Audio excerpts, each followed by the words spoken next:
Boats हैं, ships हैं, ये जा रही थी गजा। 200 लोग गिरफ्तार हुए हैं, तो इसका मतलब है तकरीबन 150 लोग जो हैं उनके वेयर अबाउट्स का अभी हमें पता नहीं। उस काफिले को इजरायली फौज ने रोक लिया और मुश्ताक अहमद खान समेत दफा नहीं, सेनेटर मुश्ताक कई दफा गिरफ्तार हो चुका है। ये जो अब खबर चल रही है ना कि इसराइल ने सेनेटर मुश्ताक को गिरफ्तार कर लिया, ये कोई नई बात नहीं है। गिरफ्तार करके और वो लेकर आ गए हैं इसको, इन सबको इन्होंने शिफ्ट कर दिया है, जिसमें हमारे सेनेटर मुश्ताक अहमद साहब भी हैं। अब लग ये रहा है कि इनको शायद थोड़ा वक्त जेल में भी रखें और फिर शायद इनको रिलीज कर दें, या शायद इनको भी जेल में रख के इस पर भी बार्गेन करें। ये तो आज यही बेशरम हुकूमत इसराइल की मजम्मत भी नहीं कर रही है। आपको पता है इसराइल की इन्होंने मजम्मत की है कि उन्होंने फ्लोटेला को क्यों पकड़ा, लेकिन आप जान के हैरान होंगे जो मैं खबर आपको देने जा रहा हूं। मतलब यह है कि पाकिस्तान अपने जो ऑफिशियल स्टांस पाकिस्तान का पिछले कई दहाइयों से है उस पर कमिटेड है। एक तो इंडिपेंडेंट आजाद रियासत की बात कर रहे हैं। जब नमस्कार, जय हिंद साथियों। आज की लेटेस्ट खबर के बारे में हम बात करते हैं। पाकिस्तान के जहाज जा रहे थे और इजरायलियों ने उस पर हमला कर दिया। इतना ही नहीं, ये लोग घुसने की कोशिश कर रहे थे। और आप जानते हो इजराइल और पाकिस्तान के बीच में जो जंग चल रही है, समय पहले इजराइल ने पाकिस्तान के ऊपर हमला किया और पाकिस्तान के सो कॉल्ड सऊदी अरब ने इसमें इस चीज़ की मदद नहीं की। पाकिस्तान ने अपने ही पैर पे कुल्हाड़ी मार ली है जब से ये डिफेंस डील तय करी है कि इजराइल अगर सऊदी अरब पे हमला करेगा तो पाकिस्तानी फौज मदद करेगी। लेकिन उल्टा हो गया है यहाँ पे दोस्तों। इजराइल ने सीधा पाकिस्तान पे हमला कर लिया। अब तो इजराइल ने इनके कोई सेनेटर जो हैं मुस्ताफ अली करके जिनका नाम है, उनको कब्जे में कर लिया है, उनको जेल में डाल दिया है। तो चलिए पूरी वीडियो देखते हैं, फिर समझते हैं, फिर आगे वीडियो में मिलते हैं लास्ट में। देखिए इसराइल ने गिरफ्तार किया है सेनेटर मुश्ताक को। देखिए ये नीली वर्दी में आपको जो फोर्स नजर आ रही है, फर्क सिर्फ इतना है कि ये पाकिस्तानी फोर्स है और अब की बात इसराइली फोर्स है। नेतन्याहू और डोनाल्ड ट्रंप सारी दुनिया के सामने ये बात करते हैं कि हम तो अमन चाहते हैं, हम तो पीस चाहते हैं, जंगबंदी चाहते हैं। दूसरी तरफ जब एक इमदादी सामान लेकर एक फ्लोटेला भेजा जाता है तो उस पर इसराइली कश्तियां जो आकर वो बमबारी करती हैं, हमले करती हैं, वहां से लोगों को गिरफ्तार करती हैं। ये किस तरह का अमन है? पहली बात तो हमारी तरमीम थी वो इस फार्मूले में नहीं है। यही शिकायत 8 सरबराह जो गए थे मिलने ट्रंप साहब से, उन्होंने भी की है कि बहुत सारी बातें जो हमने तरमीम की सूरत में मनवाई थी प्रेसिडेंट ट्रंप से, वो नेतन्याहू के आने के बाद गायब कर दी गई हैं। जी पहली बात। दूसरी बात यह है कि फलस्तीनी लोगों का जो कॉज है, हम उसको यूएन प्रिंसिपल्स और जो उनका सेल्फ डिटर्मिनेशन का राइट है उससे बिल्कुल अलग नहीं करते। और हम एक वीडियो बना रहा हूं, 1 घंटा पहले वजीर आजम पाकिस्तान को होश आया है कि जिस फ्लोटेला को अगवा किया है इसराइलियों ने, उस फ्लोटेला में सेनेटर मुश्ताक भी थे। 12 साल से सुन रहे थे, उसका पूरे समझौते में कहीं कोई जिक्र नहीं है। Is that right? जी बिल्कुल। That means Gaza and Gaza's cause and the Palestinians, they are all buried. Pakistani हुकूमत को अभी तक होश नहीं आया। जब तक मैं वीडियो बना रहा हूं, ये वो हुकूमत है जिसने वो तमाम हदें पार की हैं जब बात आती है फलस्तीन की। आपको पता है मैंने ही अपनी वीडियोस में शाबाश दी थी इस हुकूमत को जब उन्होंने सऊदी अरब से मुआहदा किया था। शाबाश दी थी इस हुकूमत को जब उन्होंने अमेरिका जाके फलस्तीन के हक में सिर्फ बात की थी। लेकिन जब अमली इकदाम का वक्त आता है, ये लोग फेल हैं। ये सफर करना पड़ा क्योंकि नवाज शरीफ ने ऐसे स्टेप्स लिए जो कि हमारी एस्टेब्लिशमेंट सपोर्ट नहीं कर रही थी। तो एक तो ये बात कि मोदी जी का तो कैपिटल था उसमें, क्योंकि जाहिर है कि वो इंडिया में बहुत रिजेंटमेंट थी। जो कुछ हम करते रहे 47-48 में हमने ट्राइबल्स भेज दिए, 65 में ऑपरेशन जिब्राल्टर और ऑपरेशन ग्रैंड स्लैम हमने लॉन्च। फाइटर्स हैं, ये तो बड़े अच्छे लोग हैं, ये तो बड़े फलाही काम करते हैं, फिर हमें कहना चाहिए चैलेंज करें अमेरिका को भी, क्यों नहीं करते? जी वसीम साहब। देखिए पहली बात तो ये है कि नवाज शरीफ का जो कैपिटल था ना, वो ज़ाया होने का कोई अंदेशा नहीं था। जो भी पॉलिटिकल लीडरशिप है, चाहे नवाज शरीफ हो, चाहे जरदारी हो, चाहे कोई और हो, वो सब in the heart of their heart they want peaceful friendly relations with India. सामने रखनी है वो सेनेटर मुश्ताक और उनके साथियों की। सेनेटर मुश्ताक उस काफिले का हिस्सा हैं जिसमें तकरीबन 40 के करीब छोटे जहाज़ या कश्तियाँ हैं।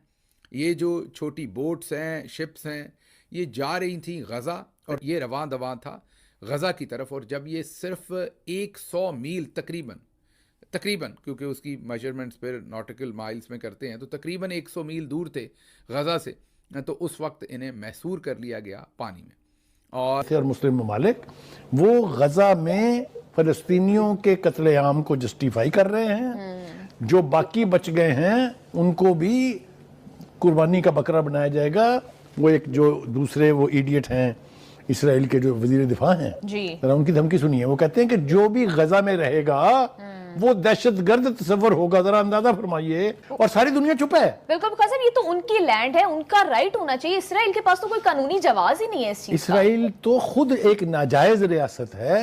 होके और उसके बाद फिर आप देखें कि पुलवामा में जो कुछ हुआ, और फिर उससे पहले वो बम्बई में जो कुछ हुआ, उसको तो हमने खुद तस्लीम भी किया कि हम यहाँ पे इस्लामाबाद में FIR दर्ज हैं उन लोगों के खिलाफ। ज़कीउर रहमान लखवी के खिलाफ कुछ भी नहीं हुआ, कुछ नहीं किया गया। उसकी वजह यह है कि बाकायदा तौर पे रियासती सतह पे इन जत्थों को और इन दहशतगर्द तंजीमों को हर तरह की सपोर्ट और पैट्रनेज। रिमाइंड करवा दूं इस हुकूमत को और इस हुकूमत के बेशरम कार्यकर्ताओं को कि इसी सेनेटर मुश्ताक को इस्लामाबाद में जब ये फलस्तीन का झंडा लेकर, फलस्तीन का वो साफा कंदूरा पहन के जब ये एहतजाज कर रहा था इसराइल के खिलाफ, हुकूमत के खिलाफ नहीं, इसराइल के खिलाफ, तो इसी हुकूमत के जो गुंडे थे, पुलिस वाले, वो गिरफ्तार करने पहुंच गए थे। और एक पीक की जो पैदाइश हुई है ये इसी किस्म के ग्रोहों में से हुई, और इसी किस्म के ग्रोहों ने फिर आज हमारी रियासत के लिए बहुत बड़े मसाइल खड़े कर दिए। तो मेरा ख्याल है कि हमें तो पूरी अपनी जो पॉलिसी है और जो सोचने का अंदाज है और चीज़ों को देखने का अंदाज है उसको तब्दील करने की कोई ऐसी पख निकाल कर इन पर कोई और केस बना देंगे इसराइल के अंदर, तो अच्छा इकदाम किया, मेरे ख्याल में सराहना चाहिए।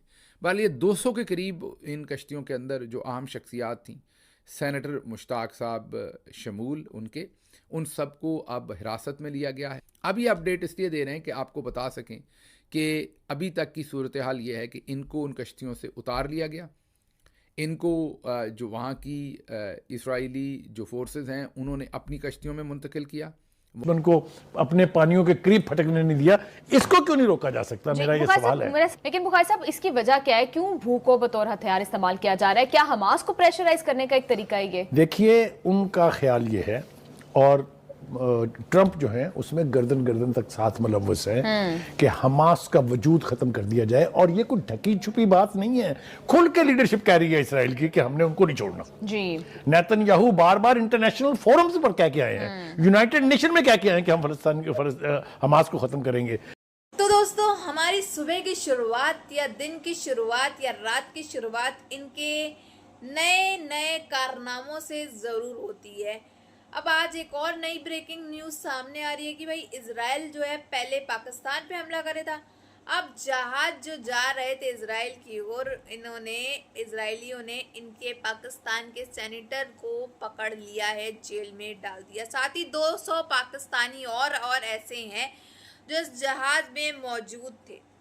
अब बात दरअसल ये है, जो पाकिस्तान का सेनेटर वो पहली बार जेल में नहीं गया है, इससे पहले पाकिस्तान खुद उनको जेल में कई बार डाल चुका है, और इस बार इजरायली थे जो इन्होंने इनको जेल में डाला है। तो कोई ये नई बात नहीं, आए दिन जो है ये होता रहता है, और इससे तो पाकिस्तानी अवाम जो है बिल्कुल कंफर्टेबल है कि भाई हमारे यहाँ तो रोज़ का कोई ना कोई सेनेटर जो है हमारा पकड़ा जाता है, जेल में डाला जाता है, फिर छूट जाता है। कभी पाकिस्तानी खुद ही कर लेते, कभी कोई और मुल्क का कर लेता है। तो ये तो मजाक सा बन के चल रहा है, एकदम हंसियां उड़ाई जा रही हैं इस चीज़ के ऊपर। लेकिन 200 पाकिस्तानी जहाज में और ऐसे थे जिनको भी पकड़ा गया है। अब पाकिस्तान ने एक तो बहुत बड़ा पंगा ले लिया है इजराइल से, यानी कि इजराइल के नेतन्याहू से। इन्होंने जो डिफेंस डील की थी उसमें उन्होंने साफ तौर पे कहा था कि भाई सऊदी पे अगर किसी इजराइल ने हमला किया तो हम अपनी पाक फौज भेज देंगे। बोलने से पहले ये लोग कभी सोचते नहीं, ये लोग अपने मुल्क को तो खुद से बचा नहीं पा रहे हैं, खुद रिजाइन कर देते हैं इनके फौजी और चले थे दूसरों को बचाने। अब इनके ही मुल्क में इजराइल हमले पे हमले करता जा रहा है, अटैक पे अटैक करता जा रहा है, कहीं BLA कर रहा है, कहीं TTP कर रहा है, कहीं इजराइल कर रहा है, कहीं कोई कर भी नहीं रहा है तो भारत का नाम लगा देते हैं। तो ये तो सूरत हाल है, और कहीं इन लोग को कोई नहीं कर रहा है तो इन लोगों को चुल मची रहती, कुछ हो क्यों नहीं रहा है हमारे यहाँ, तो खुद ही कर देते हैं। तो आपकी क्या राय है कमेंट बॉक्स में ज़रूर बताइएगा। अगर वीडियो अच्छी लगी हो तो like share and comment and subscribe please.